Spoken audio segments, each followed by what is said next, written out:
ఆంధ్రప్రదేశ్ రైతు సంఘం ప్రకాశం జిల్లా ఉపాధ్యక్షుడు. ఈరోజు పొగాకు రైతుల సమస్య చాలా తీవ్రంగా ఉంది.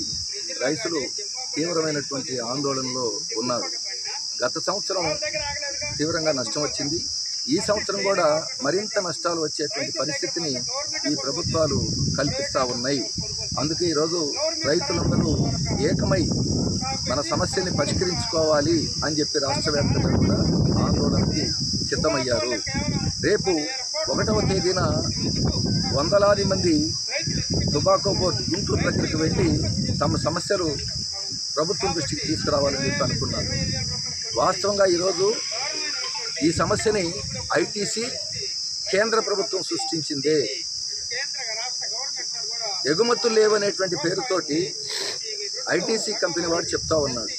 వాస్తవంగా గత సంవత్సరం ఐటీసీ కంపెనీకి 9,228 కోట్ల రూపాయల ఆదాయం వచ్చింది. రైతులు నష్టపోతే వాళ్ళకి ఎలా